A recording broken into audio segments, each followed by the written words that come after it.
இந்திய ஜனநாயக கட்சியின் நிறுவன தலைவரும் எனது குருநாதர் ஐயா பாரிவேந்தரை வணங்கி இந்திய ஜனநாயக கட்சியின் அன்பு சகோதரர் பொதுச் செயலாளர் திரு ஜெய்சீலன் அவர்களே,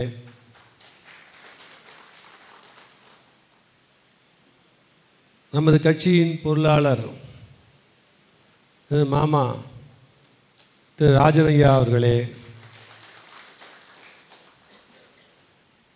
அமைப்பு செயலாளர் திரு எஸ் வெங்கடேசன் அவர்களே,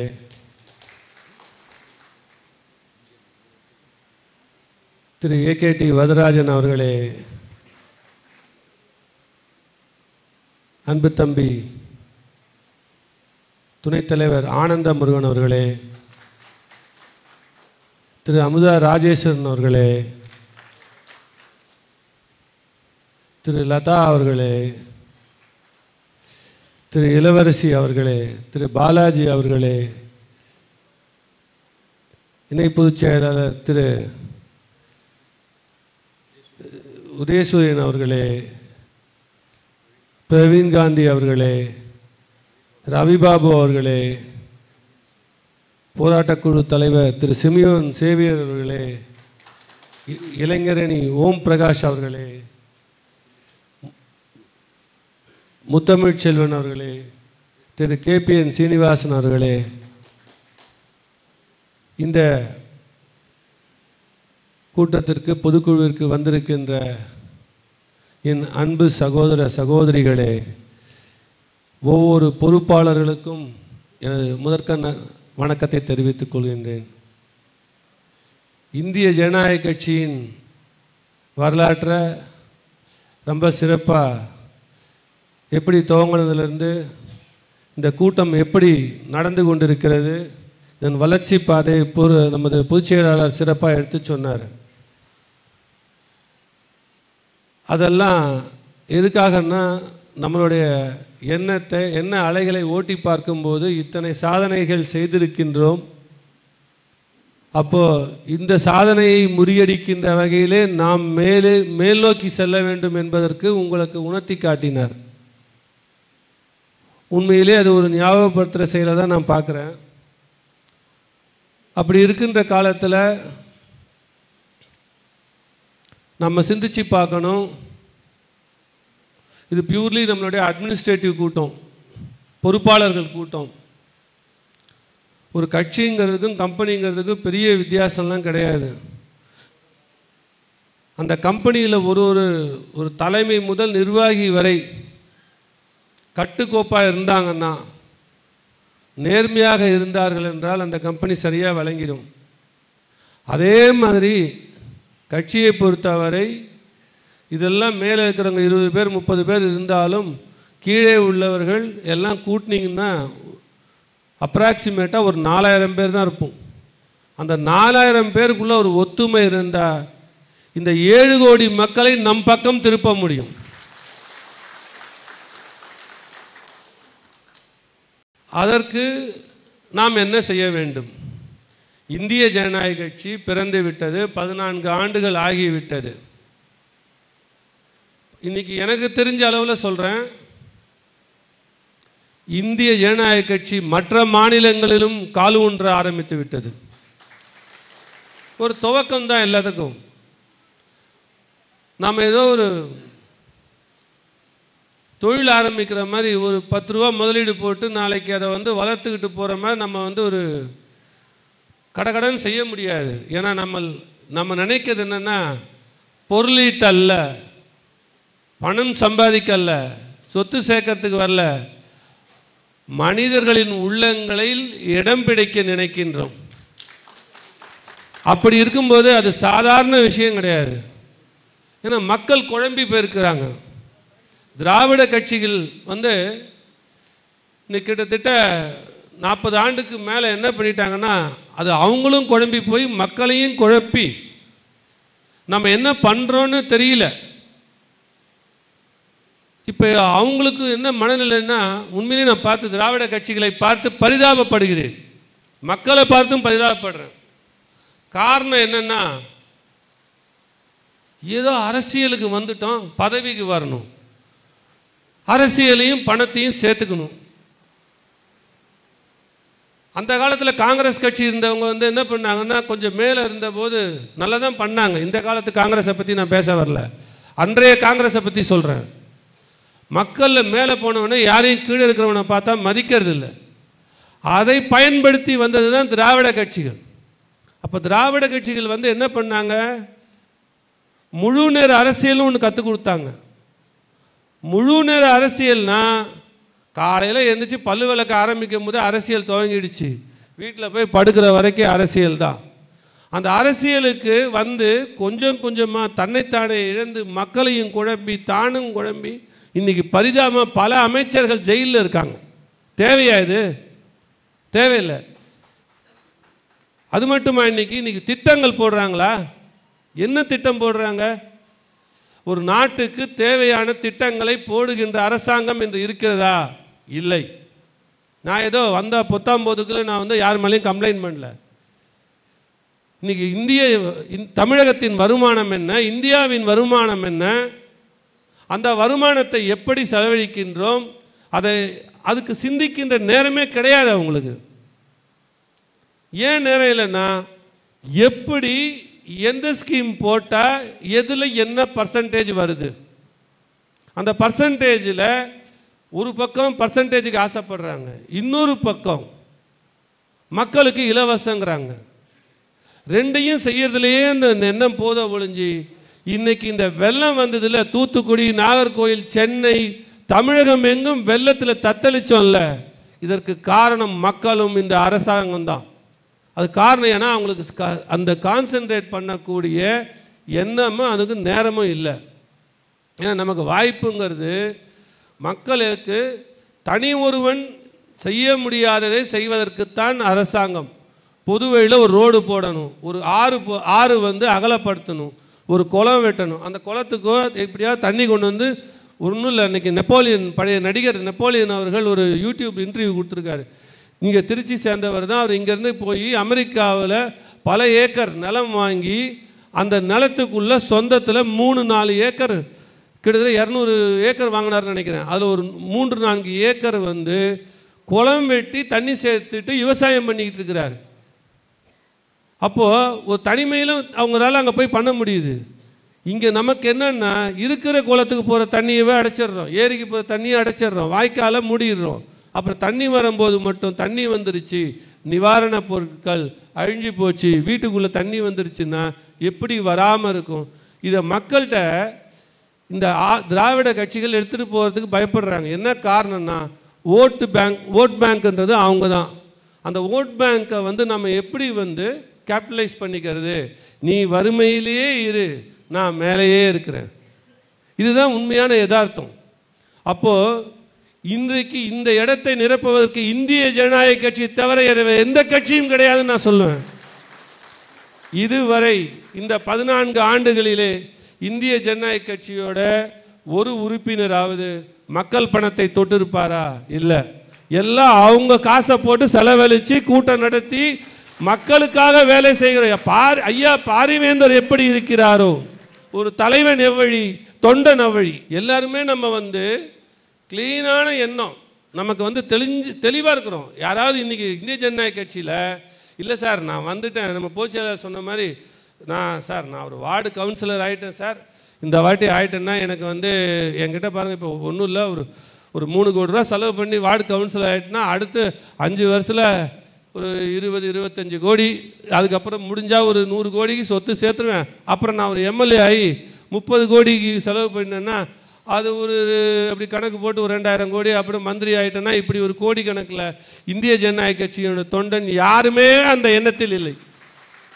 ஏன்னா ஐயா தெளிவாக சொல்லி வளர்க்குறாரு, பிள்ளைங்களை வளர்க்குற மாதிரி.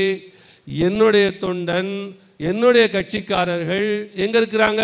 ஸ்கூலில் படிக்கிறாங்க, காலேஜில் படிக்கிறாங்க, இளைஞர்கள் இருக்கிறாங்க. ஒரு நல்ல அமைப்பை உருவாக்கி தர வேண்டும் என்று தான் அவருடைய எண்ணம். அந்த எண்ணத்துக்கு, அந்த சிந்தனைக்கு யாரெல்லாம் ஒத்து போகிறாங்களோ, ஒருத்தவங்க 10 வருஷம் ஒரு கட்சியில் இருந்துட்டா நிச்சயமாக அவங்க எண்ணத்தை யாரையும் மாற்ற முடியாது.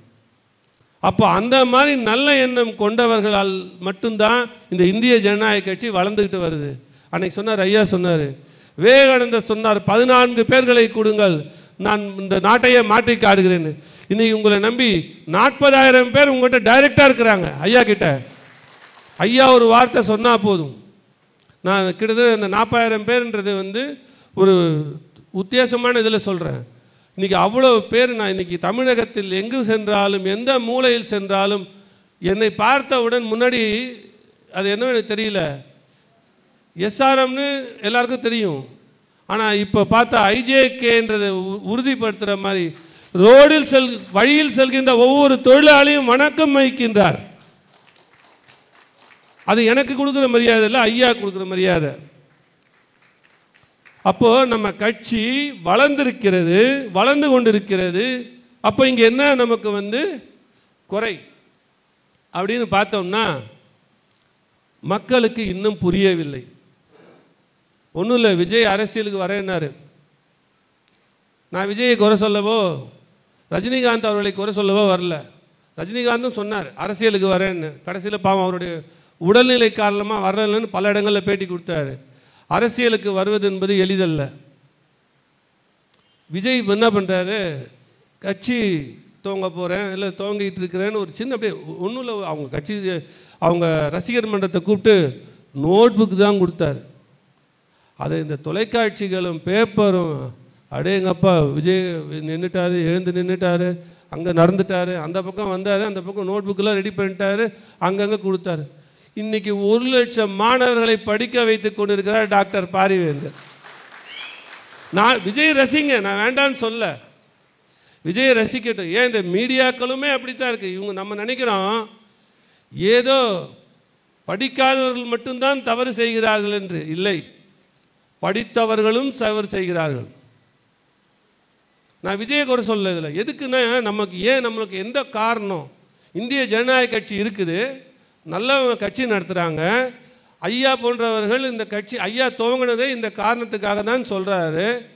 அப்போது இதையெல்லாம் கேட்குறோம், ஆனால் கேட்டு நமக்கு புரியல. அவர் ஏதோ ஒரு மொழி புரியாத மொழியில், ஒரு சைனீஸ் மொழியில் ஐயா ஏதோ பேசிக்கிட்டு போகிறாரு. நம்ம ஒரு வழியில் போகிறோம் தான் மக்கள் போகிறாங்க. ஏன்னா அவன் ஒரு குழப்பத்தில் இருக்கான், ஆழ்ந்த நித்திரையில் இருக்கான். கட்சி அரசியல்லாம் திராவிட கட்சிகள் தான், இந்த மாடல் தான், இப்படி தான் செய்யணும்னு அந்த மாதிரி எண்ணத்தை மக்கள் கொள்ள முடியாத காரணம் மீடியாக்களும் பத்திரிகைகளும் தான் ஒரு காரணம். ஏன் இந்த கட்சிகளில் இருக்கட்டுமே, நாங்கள் தோக்குறோம் ஜெயிக்கிறோம், நாங்கள் என்ன வந்து உங்கள்கிட்ட பணத்தையாக கேட்குறோம்.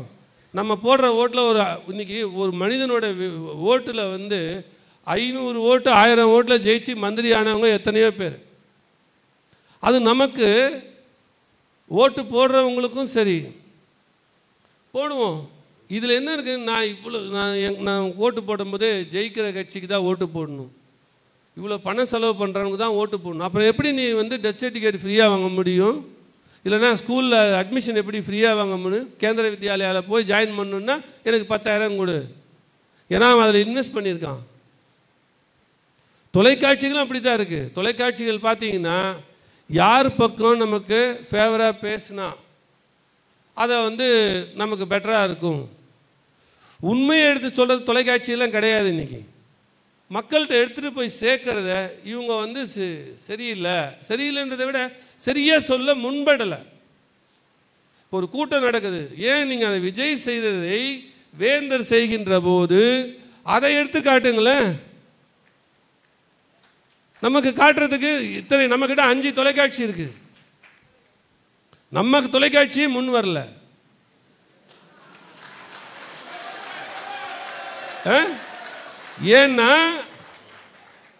ஏன்னா மக்களுக்கு அது வந்து ஏதோ மனசில் ஒரு உறுத்தல், ஏதோ வந்து ஐயோ நான் வித்தியாசமாக. நீங்கள் வந்து எதையும் புதுசாக சொல்ல வேணாம், இருப்பதாக சொல்லுங்கள். சரி, அவங்க தான் அப்படி இருக்கிறாங்கன்னா யார் இந்த ஒருத்தர் ஏழை மக்கள் அப்படின்றவங்கள இன்றைக்கி அவங்களாம் படித்து விட்டு நடுத்தர மக்களாகி கம்பெனியில் ஃப்ளாட் சிஸ்டத்தில் இன்றைக்கி சென்னை எனக்கு தெரிஞ்சு 5 கிலோமீட்டராக இருந்த சென்னை இன்றைக்கி 14லேருந்து 18 கிலோமீட்டர் வந்து செங்கல்பட்டு வரைக்கும் வந்துடுச்சு. யார் இவங்கெல்லாம்? கிராமத்தில் இருந்து வந்தவங்க கீழே எளியோராக இருந்து ஏழையாக இருந்து இனி நடுத்தர வர்க்கமாக மாறிவிட்டாங்க. அவங்களாம் ஒன்றும் வானத்திலேருந்து வரல, அவங்க வளர்ந்துக்கிட்டு இருக்காங்க, தவறும் கிடையாது. ஒரு ஸ்டேஜுக்கு மேலே என்ன ஆகுதுன்னா, எனக்கு எதற்கு அரசியல், எனக்கு ஏன் அரசியல் தேவையில்லை. அப்போ உங்களுக்கு தண்ணி வந்தால் பிரச்சனை தான், நீ தான் பார்த்துக்கணும். கட்சிக்கு வாங்க, நாங்கள் என்ன சொன்னோம் உங்களுக்கு, அந்த மாதிரி முழு நேர அரசியல் பண்ணாதீங்க. நீங்கள் சாஃப்ட்வேர் இன்ஜினியராக இருங்க, இல்லை ஒரு மெக்கானிக்கல் இன்ஜினியராக இருங்க, ஒரு கட்டட இன்ஜினியராக இருங்க, நீங்கள் என்ன தொழில் வேணாலும் செய்யுங்க. பகுதி நேர அரசியலுக்கு அழைத்தது டாக்டர் பாரிவேந்தர் மட்டும்தான். ஏன் இன்று பிஜேபி கூட கிடையாது. இப்போ பிஜேபியிலையும் வர்றாங்க, எல்லாம் பண்ணுறாங்க. 2014 நாங்கள் பிஜேபி தாமரையை நெஞ்சில் சவுந்து சுத்தம் போது இருந்த ஆட்களை பாருங்கள், இப்பொழுது இருக்கின்ற கட்சிக்காரர்களை பாருங்கள், உங்களுக்கு யாருன்னு தெரியும். நான் அவங்களை குறை சொல்ல வரல, ஆனால் எங்களது இந்திய ஜனநாயக கட்சியில் இருக்கிறவங்கள பாருங்க, அன்றும் இன்றும் ஒரே மாதிரி இருக்கிறாங்க. ஏன்னா அவங்கெல்லாம் பாரிவேந்தருடைய வளர்ப்பு பிள்ளைகள், அவங்கள நீங்கள் தப்பு கண்டுபிடிக்க முடியாது. அப்போ இந்த அரசியலை மக்கள் எப்படி இயக்கத்தை கொண்டு போகணும், எனக்கு தேவையில்லைன்னு நடுத்தர வர்க்கமும் ஒதுக்குறாங்க, தொலைக்காட்சிகள் ஒதுக்குறாங்க. இதற்கு இடையில் அவங்க எப்படி கொண்டு போகிறது? சரி, பிஸ்னஸ் டீம்னு ஒன்று இருக்குது, பணக்காரங்க. இன்றைக்கி தமிழ்நாட்டில் இத்தனை காலேஜ் வச்சுருக்குதுங்க, இவ்வளோ இண்டஸ்ட்ரியலிஸ்ட் இருக்கிறாங்க, புலம்புறாங்க. இந்த இண்டஸ்ட்ரியலிஸ்ட் நீங்கள் நிறைய பேசுனீங்கன்னா உங்களுக்கு தெரியும். திமுக வந்துச்சுப்பா, இல்லை அண்ணா திமுக வந்துச்சுப்பா, இந்த கட்சிக்காரங்க வந்தாங்க, அந்த கட்சிக்காரங்க வந்தாங்க, எங்கள் வீட்டுக்கு முன்னாடி சேர் போட்டு உட்காந்துட்டு அராஜகம் பண்ணாங்க, இவ்வளோ பணம் கேட்டாங்கன்னு ஒரு காலம் இருந்தது. அப்பப்போ அங்கங்கே நடந்து கொண்டு இருக்கிறது. ஈவன் பாமகக்காரங்களை பற்றி அந்த காலத்தில் அப்படி சொல்லுவாங்க. ஆனால் இதெல்லாம் சொல்கிறல்ல, உங்கள்கிட்ட ஒன்றுமே கேட்காம ஒரு கட்சி ஒருத்தர் நடத்துகிறார்ல, நீ உதவி பண்ணலாம்ல. நாளைக்கு இந்த கட்சி ஆட்சிக்கு வந்தா கோயில், அதாவது நாங்கள் எதுக்கு உங்கள்கிட்ட சொல்கிறோன்னா, அராஜகம் பண்ணுறதுக்கு கேட்கல, உனக்கு உதவி செய்யறதுக்கு. எங்கள் கட்சிக்காரங்க கஷ்டப்படக்கூடாது, அவங்களுக்கு பக்கத்தில் இருந்து சேவை செய்யுங்கன்னு சொல்கிறோம். நீ 100 ரூபா அங்கே கொடுத்தீங்கன்னா ஒரு 10 ரூபா கொடுத்தா எங்கள் மாவட்ட தலைவர் உங்களுக்கு நல்ல விஷயங்களை செஞ்சு கொடுப்பாங்க. ஸோ அவங்களுக்கும் என்ன, இதையெல்லாம் மாற்றுவதற்கு இந்த 2024 நமக்கு ஒரு நல்ல வாய்ப்பு. நாமெல்லாம் சிந்திக்கணும். நம்ம ஒற்றுமையை ஓங்கி சிறப்பாக வழி நடத்துகின்ற ஐயா பாரிவேந்தர் அவர் தலைமையிலேயே தமிழகத்தில் இன்னைக்கு நீங்கள்லாம் நினச்சிங்கன்னா 2ஆம் இடத்தை நீங்கள்லாம் பெற்றுடுவீங்க. ஒத்துமையாக எல்லோரையும் அனுசரிக்க வேண்டும். எல்லா ஜாதி மதம் சகோதர சகோதரிகளில் ஒன்றா இருந்து, ஏன்னா இன்றைக்கி ஒரு கட்சி உருவாக்குறது, ஒரு கோவில் உருவாக்குறது. நாம் கூட கோயில் நிறைய பார்த்தீங்கன்னா எந்த திருப்பணியும் நாமளாக செய்யக்கூடாது. அது சிவன் கோயில் கட்டினாலும் பெருமாள் கோவிலை சொந்தம் கொண்டாட யாருக்கும் உரிமை இல்லை. கட்சியும் அப்படித்தான். இப்போ எங்கிட்ட பணம் இருக்குது, நான் வருஷம் ஒரு 100 கோடி ரூபா உங்கள்கிட்டலாம் கொடுத்துட்டு உங்களை கட்சியை உருவாக்கலாம். ஆனால் அது தவறாக போய்விடும். அது கட்சியாக இருக்கிறது கம்பெனி ஆகிடும். அதனால்தான் சொல்கிறேன், உங்கள் ஊரில் இருக்கிறவங்கள்ட்ட, உங்கள் ஊரில் இருக்கிற முதலாளிகளிடமோ, ஒரு ஸ்கூல் வச்சுருக்கவங்களோ, காலேஜ் வச்சுருக்கோம், இண்டஸ்ட்ரி வச்சுருக்கோங்களோ, அவங்கெல்லாம் தானாக இந்திய ஜனநாயக கட்சிக்கு உதவி செஞ்சு உதவி பெறும்போது அதில் ஒரு இன்னொன்று இருக்குது, அவங்களுக்கு ஒரு உரிமை வந்துடுது. இன்னும் வேணாம், ஒரு கோவிலில் 1 ரூபா வாங்கி ஒரு 10,000 உபயம்னு போட்டிருப்பாங்க. அவங்க அடுத்த அந்த கோயிலுக்கு ஏதாவது ஒன்று, என் கோயில் அந்த 2 வேலையை செஞ்சு கொடுப்பான். நான் உங்களை வேலை செய்யறதுக்கு தான் சொல்கிறேன் நான். அப்போது நீங்கள் நாம் யாரோ, அந்த ஊரில் இருக்கக்கூடிய தொழில் செய்பவர் யாரோ நினைக்கக்கூடாது. அங்கே இருக்கிற ஒரு ஏழை யாரோ நம்ம யாரோ நினைக்கக்கூடாது. நம்ம அந்த ஊர் பிரச்சனைகளை கையில் எடுக்க வேண்டும். ஒவ்வொரு மாவட்ட தலைவரும், ஒவ்வொரு நகர தலைவரும், ஒவ்வொரு நிர்வாகியும் இந்திய ஜனநாயக கட்சியோட தலைவர்ன்றதை முதல்ல மைண்டில் ஏற்றிக்கணும். நாளைய எம்எல்ஏ நான் நீங்கள் முடிவு பண்ணிக்கணும். அதுக்குன்னு ரொம்ப காலம்லாம் கிடையாது. நான் ஏதோ ஒரு உங்களை ஏற்றி விடணும்னு நான் சொல்ல, உண்மையிலே சொல்கிறேன்.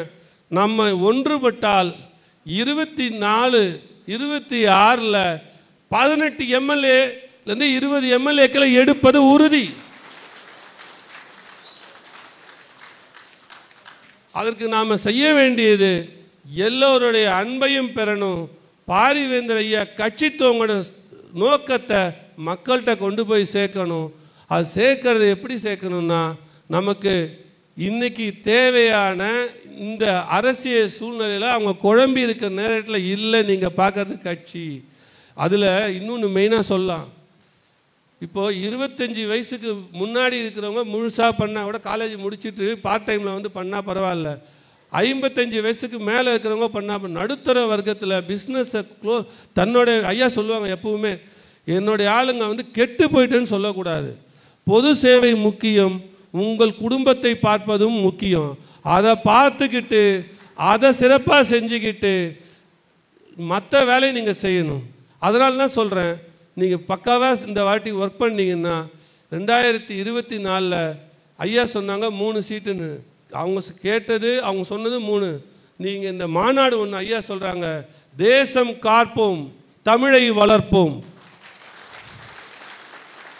தேசம் காப்போம் தமிழை வளர்ப்போம். ஜனவரியில் ஒரு மாநாடு பொதுச்செயலாளர் கூட சொன்னாங்க. இப்போ வந்து ஐயா வேந்தர் சொன்னால் இமீடியட்டாக நாங்கள் பண்ண ரெடின்னு. உங்களுக்கு தலைப்பு கிடைத்து விட்டது. ஜனவரி எண்டுக்குள்ளரையோ இல்லை பிப்ரவரி ஃபஸ்ட் வீக்லேயோ நம்மெல்லாம் ஒரு மீட்டிங் ஏற்பாடு பண்ணி ஒரு 10 லட்சம் பேரை ஒரு டார்கெட் பண்ணி நம்ம பொதுக்குழு மூலியமாக நீங்கள் கூட்டி காட்டணுன்றதை என்னுடைய வேண்டுகோளாக வைக்கிறேன். அப்புறம் எம்பி கேண்டிடேட்டை பற்றி சொல்கிறேன். ஐயா வந்து வாழ்நாள் முழுவதும் எம்பியாக இருக்க வேண்டும் என்று இப்போது நம்ம பொதுச்செயலாளர் சொன்னார். அதில் மாற்று கருத்து கிடையாது.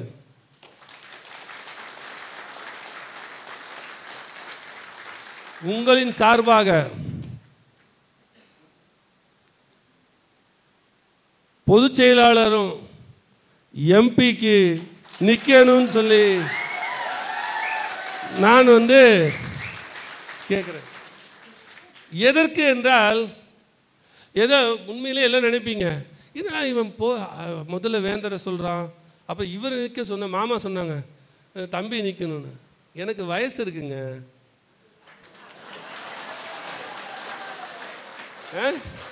நான் என்ன எம்பி போஸ்ட்டை பார்த்தா இல்லை, எனக்கு நீங்கள் தப்பாக நினச்சிக்க, இந்த எம்பி எம்எல்ஏ மந்திரி சிஎம்ல எனக்கு போஸ்டே கிடையாது. நான் ஏன்னா குறைந்தது, ஏன்னா நான் உரிமையோடு சொல்கிறேன், அப்பா யாரை போய் பார்க்கறனாலும் என்ன தான் போய் பார்க்க சொல்லுவாங்க. எஸ்ஆர்எம் வளர்ச்சியில் குறைஞ்சது நான் ஒரு 20 ஆண்டு காலம் இந்த மந்திரிகளை சந்தித்திருக்கிறேன். பிரதம மந்திரியிலிருந்து பிரசிடென்ட் ஆஃப் இந்தியா வரைக்கும் நான் போய் பார்த்துட்டேன். அதை நான் தாழ்த்தியோ குறைச்சி மதிப்பிடலை. நமக்கு தகுதி என்னன்னு நமக்கு தெரியும். நம்பர் 1. நம்பர் 2, இதெல்லாம் வந்து இளமையில் வருகின்ற பதவி அல்ல. என்னை பொறுத்த வரைக்கும் நான் சொல்கிறேன், ஒரு 60 வயதுக்கு மேலேன்னா ஓகே. 24 என்ன அது, அவர் வயசை மறைக்கிறார், ஒன்றும் பிரச்சனை இல்லை. நான் பார்த்துருக்கேன். என்னை பார்த்தா நான் ரொம்ப சாஃப்ட்னு நினைப்பேன். எத்தனை பதவியில் இருக்கின்ற மந்திரிகளிடம் முரண்பாடு பட்டிருக்கிறேன். கபில் சிபிலோடலாம் நான் பேசும்போது, இதே திருச்சி என்ஓசி மெடிக்கல் காலேஜ் கொடுத்துட்டு அர்ஜுன் சிங் கொடுத்துருந்தார், என்ஓசி கொடுத்துருந்தார். No objection certificate to start a deemed university at திருச்சிராப்பள்ளின்னு. அவர் கொடுத்ததை கவர்மெண்ட் மாறி போச்சு. மாறி போனோடனே கபில் சிபில் வந்தார். அவர் என்ன சொன்னார், இது நான் கொடுக்கலன்னார். நீங்கள் கொடுக்கலன்னு என்ன சார், உங்கள் முன்னால் உங்களுக்கு முன்னால் அந்த பதவியிலேருந்து கொடுத்தாருன்னாரு. நான் அதெல்லாம் பார்த்தெல்லாம் பேச மாட்டேன். நான் கொஞ்சம் கடாமுடா பார்ட்டி தான். அன்பாக இருந்தீங்கன்னா அன்பாக இருப்பேன். ஐயா வேந்து சிரிக்கிற மனசுக்குள்ளே உண்மையை ஒத்துக்கிறேன். இல்லை, சீரியஸாக நான் பார்த்துருக்கிறேன்.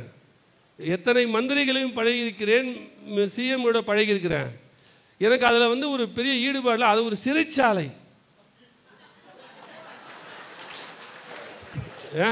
ஆமாம், அனுபவிச்சிங்கல்ல, இத்தனை நாள் வாழ்க்கை அனுபவிச்சிங்கல்ல. என்கிட்ட பிரசிடென்ட் ஆஃப் இந்தியா யாரெல்லாம் கேட்காதீங்க, போர் அடிக்குதுன்னு கூப்பிட்டு உட்காந்து பேசுகிற காலங்கள் உண்டு. யாரும் நம்புவார்களான்னு எனக்கு தெரியாது. உண்மையை சொல்கிறேன் நான்.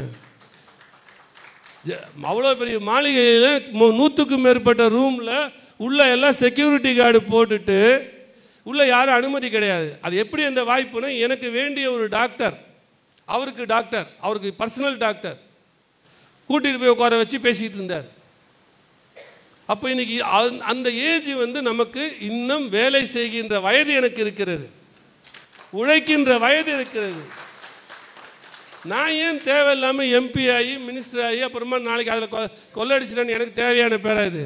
நான் எங்கேயாவது நல்லா இருக்கிறத விட்டுட்டு இப்போ ஐயா வாக்குன்னு தப்பு இல்லை. மறுபடியும் சொல்கிறேன், இன்னைக்கு ஐயா ஒரு புத்தகத்தை வெளியிட்டிருக்கிறார். நான் க்ளீன் ஸ்லேட் பண்ண முடிஞ்சது. என்ன காரணம்? குடும்பத்திற்கு தேவையானவற்றை அவர் அழகாக தெளிவாக எல்லாத்தையும் செட்டில் பண்ணிவிட்டு அவருடைய ஃப்ரீ டைமில் அரசியல் பண்ணுறார். அவருக்கு பண தேவை ஏதாவது இருக்கா? இப்போது நாளைக்கு எங்கேயாவது போய் பணம் வாங்கிட்டு ஏதாவது பண்ணணும், இந்த பக்கம் ஒரு மில்லு வாங்கணும், அந்த பக்கம் ஒரு காலேஜ் வாங்கணும், இந்த பக்கம் ஒரு 5 ஸ்டார் ஹோட்டல் வாங்கணும், அவருக்கு எது இல்லை. எது பண்ணாலும் நாங்கள் 3 பேரும் தான் பண்ணணும். என்ன அப்போது அவருடைய தேவை என்ன? சுத்தம், மக்கள் உள்ளம், நல்ல எண்ணம் கொண்ட நான் இந்த சமுதாயத்திலிருந்து பெற்றுக்கொண்டதை திருப்பி தருகிறேன்ற ஒரு எண்ணம் அவருக்கு இருக்குது. அதுதான் தலைவன். அந்த தகுதி வரும்போது நான் நிச்சயமாக நிற்கிறேன். அது இந்திய ஜனநாயக கட்சி மூலியமாக எனக்கு வாய்ப்பு கிடைக்குச்சுன்னா மிக்க நன்றி. நம்ம க்ளீனாக இருக்கணும். இப்போ அதே போல் நம்ம பொதுச் செயலாளருக்கு வருவோம். 2 பொண்ணு கல்யாணம் பண்ணிட்டார், பேரம்பேத்தி எடுத்துட்டார். இப்போ என்னமோ ஊரை கொள்ளடிக்க போகிறாரா? ஒன்றும் இல்லை. இருக்கிறதே அவர் வச்சுருந்தா இன்னும் எத்தனை ஜென்ரேஷன் வரும்னு தெரியாது. வாத்தியாராக இருந்தார். இனிமேல் தேவை ஒன்றும் இல்லை. கொஞ்ச நாள் அரசாங்கத்துக்காகவும் நம்ம கட்சிக்காகவும் மக்களுக்காகவும் நேர்மையாக உழைங்க, ஒன்றும் தப்பு இல்லை. சரி, இன்னும் நடக்கும். கட்சியில் நிற்கிறாரு, குன்னத்தில் இன்னும் என்ன தோற்று போயிட்டு அவர் என்ன எழுந்துட்டார்? ஒன்றும் கிடையாது. ஐயா கூட முதல் வாட்டி நின்னார், தோத்தார். இப்போது எம்பி கேண்டிடேட் நிற்கிறாரு. கண்டிப்பாக ஒரு கேவலமாலாம் தோக்க மாட்டார். நான் எக்ஸாம் ஹாலுக்குள்ளே வந்தால் 80 மார்க் எடுக்கணும், இல்லைன்னா வரமாட்டேன்னு அடம்பிடிக்கக்கூடாது. வாத்தியாருக்கு புத்தி அப்படி. அதனால் உங்கள் சார்பாக அவர் ஒரு கேண்டிடேட் நிறுத்துகிறோம்.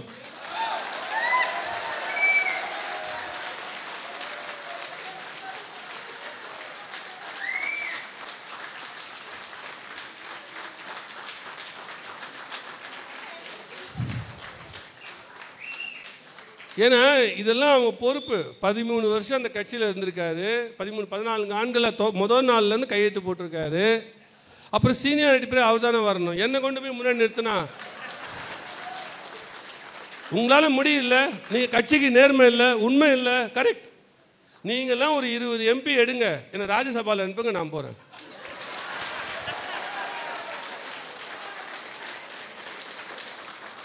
ராஜ்யசபாவில் வந்தவர் 2 முறை பிரதமராக இருந்திருக்கிறார். 2 முறை பிரதமராக இருந்திருக்கிறார். மன்மோகன் சிங். ப. சிதம்பரம் ஃபைனான்ஸ் மினிஸ்டர் 2 முறை இருந்திருக்காரு. நிர்மலா சீதாராமன் இருந்திருக்காரு. எனக்கு ஏன் ராஜ்யசபான்னா, நான் என்றையும் தொழிலை விடுற மாதிரி இல்லை.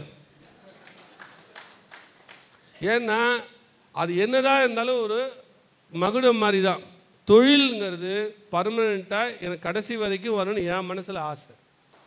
வேறு ஒன்றும் இல்லை. நாளைக்கு 2 ரூபா சம்பாதிச்சாலும் விட்டாலும் என் காசு. அதை பப்ளிக் பணத்தில் விளையாடணுன்ற எண்ணம் எனக்கு ஒரு நாளும் வந்ததில்லை, எங்கள் பரம்பரைக்கே வராது. ஏன்னா இதெல்லாம் நம்ம பண்ண முடியுன்ற போது ஐயாவோட எண்ணத்தில் இளைஞர்களுக்கு இந்த கட்சியை என்னோட இப்போ எண்ணம் கூட என்னன்னா, எனக்கு அரசியலில் ஐயா நான் முதல்லலாம் வரவே மாட்டேன்னு சொன்னேன். நான் ஏன்பா இப்போ மற்றவங்கள சொல்கிறேன், இதே தான் நானும் பேசினேன். நமக்கு ஏன்பா இருக்கிறத தொழிலை பார்த்துட்டு போகலாமான்னு அட்வைஸ் கொடுத்தாலும் நானும் ஒரு ஆள். என்னை மாற்றினது என் முதல்ல அவர் தான் மாற்றினாங்க. அப்படியாப்பட்ட எண்ணம் இருந்து இன்றைக்கி இந்த சமுதாயம் இந்த குழம்பி போய் வளர்ச்சி பாதை எங்கே இருக்குன்னு தெரியாத மாதிரி அலையிறாங்க. இன்றைக்கி நம்மளை மாதிரி கட்சிகள் ஆட்சிக்கு வந்தால் தான் ஏன் இந்த பிஜேபி கொண்டு வந்தாங்களே இந்த ஸ்கீமை, ஜிஎஸ்டியை இதை நான் 15 வருஷத்துக்கு முன்னாடி பேசினேன். இப்போது நான் என் கூட நண்பர்களோட போகும்போது நான் பேசினேன். ஆனால் 15 வருஷம் அது இம்ப்ளிமெண்ட் ஆகுது. ஆனால் இன்றைக்கும் முறையாக இம்ப்ளிமெண்ட் ஆகிருக்கான்னா இல்லை. இந்த இந்திய ஜனநாயக கட்சி நம்மளை மாதிரி ஆட்களை கொண்டு இங்கேருந்து வருகின்ற நல்ல எம்எல்ஏக்களையும் எம்பிக்களையும் கொண்டு மக்களுக்கு தேவையானதை சிந்திக்க முடியும். ஏன்னா நாங்களாம் எப்படி சொல்லணும், நம்ம வந்து பிஸ்னஸ் ஏன் நம்ம வந்து இன்றைக்கி பாருங்கள், உதாரணத்துக்கு லண்டனில் எத்தனை அரசியல்வாதிகள் எல்லாமே இருக்காங்க, அங்கே மட்டும் என்ன மிடில் கிளாஸ் இல்லையா? இல்லை ஏன் ரிஷி சுனக் கூப்பிட்டு போட்டாங்க? உலகம் மாறிக்கொண்டிருக்கிறது, கண்டிப்பாக மாறுது. அங்கே ட்ரம்ப் யூஎஸ்ஏல வராரு, இங்கே ரிஷி சுனக் வராங்க. இனிமேல் பழைய ஆட்சி நேர்மையும் திரும்பி வந்து கொண்டிருக்கிறது. ஏன் வசதியானவங்களை வந்து கொண்டு வராங்க? ஏன் பிஸ்னஸ் மேனை கொண்டு வராங்கன்னா, பிஸ்னஸ் மேனை எல்லாரையும் கொண்டு வர மாட்டாங்க, நீங்கள் 420 கொண்டு வர மாட்டாங்க. நேர்மையாக பிஸ்னஸ் செய்து எது லாபம் எது, சப்போஸ் என்னால் ஒரு 20,000 எம்ப்ளாயியை சாட்டிஸ்ஃபைடாக, அதாவது திருப்தியாக வச்சுக்க முடியணும்னா 7 கோடி மக்களை திருப்தியாக வச்சுக்க முடியாதா? மாடல் ஒன்று தானே. 20,000 எம்ப்ளாயி என்னால் திருப்தியாக வச்சுக்க முடியுதுன்னா 7 கோடி மக்கள் தமிழ்நாட்டில் அவங்கள வச்சுக்க முடியாதா? 140 கோடி இந்தியரை திருப்தியாக வச்சுக்க முடியாதா? அரசியல் எங்கே ஃபெயிலியர் ஆகுதுன்னா, இந்த இடத்துல இதெல்லாம் இல்லாதவங்களை கூப்பிட்டு வந்து புதுசாக வந்து நீ வா இதை கற்றுக்க அப்படின்னும்போது ஒவ்வொரு ஸ்கீமும் ஃபெயிலியர் ஆகுது. பிஸ்னஸ் பீப்புள் கொஞ்சம் கொஞ்சமாக வரணும். என்னை பொறுத்த வரைக்கும் ஆசிரியர் துறைக்கு ஆசிரியர் வரணும், வர்த்தகத்துறைக்கு வர்த்தகர் வரணும். அந்த மாதிரி அந்த எக்ஸ்பீரியன்ஸ் ஃபீல்டில் உள்ளவங்க வரும்போது தான் அவங்களுக்கு அந்த எக்ஸ்போஷர் கிடைக்கும். ஒரு ஆசிரியரோட கஷ்டம் என்னன்னு இன்னொரு ஆசிரியருக்கு தெரியும். ஒரு குடும்பத்தில் இருக்கிற ஒரு உழைப்பாளியோட, ஒரு தொழிலாளியோட கஷ்டம் என்னன்னு இன்னொரு தொழிலாளிக்கு தெரியும். அப்போ லேபர் மினிஸ்டராக போடலாம். அவரை வந்து சிஎம்மாக போட்டினா மொத்தத்தையும் டிசாஸ்டர் ஆகிடும், மொத்தமும் கெட்டு போயிடும். இன்றைக்கி அதான் நடக்குது. பிளேன் ஓட்ட தெரியாதவங்க கையில் பிளேனு, கார் ஓட்ட தெரியாது, கார் ஓட்டுறதுக்கே அவனுக்கு 2 தடவை அனுபவம் இருக்கான்னு கேட்குறான். இன்றைக்கி அரசியலுக்கு வரணும்னு அனுபவமே வேண்டான்றான். அப்போ நம்மளுடைய வரி பணத்தை விடங்க நம்மளுடைய வாழ்க்கையை சீரழிக்கிறது அவன் கையில் கொடுக்குறான். அவன் எடுத்துக்கிட்டு அவன் ட்ரையல் பார்க்கறதுக்குள்ளே 5 வருஷம் முடிஞ்சு போகுது. அவன் என்ன பாலிசி சொல்ல வந்தான், என்ன செய்ய போகிறாங்கன்றதே மக்கள் மறந்து, இவனும் மறந்து, ஒரு இன்றைக்கி ஒரு எல்லாம் எந்த தொழில் செய்கிறவங்க ஹாப்பியாக, கடை வர்த்தகம் வச்சு பண்ணுறவங்க ஹாப்பியாக இருக்காங்களா? இல்லை. விவசாயி ஹாப்பியா? இன்றைக்கி நான் சொல்கிறேன், இந்தியா பணக்கார நாடுன்னு நான் வந்து உலகத்தில் கம்பேர் பண்ணிட்டு வந்து நான் சொல்கிறேன். இந்தியா மட்டும் ஓப்பனாக நம்ம கோல்டை டிக்ளேர் பண்ணால், விவசாயிகள் அனைவரும் கோல்டை டிக்ளேர் பண்ணால் உலகத்தில் வல்லரசு ஆகக்கூடியது இந்தியா. ஆனால் ஏன் டிக்ளேர் பண்ண மாட்டேங்கிறோம்? பொருளாதாரத்தை சிந்திச்சு பார்க்கணும். அந்த மக்கள்கிட்ட வந்து பயம், என் கோல்டு நான் டிக்ளேர் பண்ணிட்டேன்னா நம்ம ஊரில் பாட்டி பெருசு பெருசாக காதில் போட்டிருக்கும், இல்லை இவ்வளோ பெரிய இது பதக்கம் செய்யணும் போட்டிருக்கும். சொன்னோம்னா ஏதோ அரசாங்கத்தை வந்து எடுத்துகிட்டு போய், ஏன் அதை எடுக்கிறீங்க? அவங்க பணம் அவங்கள்ட்ட இருக்கட்டும். டேக்ஸ் கட்டுறீங்களே நீங்கள், டேக்ஸு என்ன பர்சன்டேஜ்? ஒருத்தன் ஃபுல் ஹை டேக்ஸ் கட்டுறாங்க, ஒரு பக்கம் டேக்ஸ் ஏமாற்றிக்கிட்டு இருக்காங்க. இன்னொருத்தர் வந்து இந்த இப்போ இன்கம் டேக்ஸ் ஆகட்டும், இந்த சர்வீஸ் ஜிஎஸ்டியில் நீங்கள் தொழில் பண்ணுறவங்களை கேட்டால் தெரியும். அவங்களா வருவாங்க, ஒரு யூகத்தில் ஒரு டேக்ஸை போடுவாங்க, அப்புறமா போய் ஏதாவது வம்படிச்சிட்டு உட்காந்துருக்கணும். இதெல்லாம் சிம்பிளிஃபை பண்ணால் உங்களுக்கு இலவசம் தேவையில்லை, யாருடைய உதவியும் தேவையில்லை. கல்வி, சுகாதாரம், தொழில், போக்குவரத்து எதுவாக இருந்தாலும் நம்மளை மாதிரி சிந்திக்கிறதுக்கு இன்றைக்கி இந்தியாவில் அரசாங்கம் இல்லை. இதை நம்ம உணர்ந்துக்கணும். இதை இந்த மாதிரி மற்றவங்களுக்கு நம்ம எடுத்துகிட்டு போகணும். நம்ம இன்வால்வ்டாக முழு நேரம்லாம் பண்ணாதீங்க. காலையில் 2 மணி நேரம், சாயங்காலம் 2 மணி நேரம்.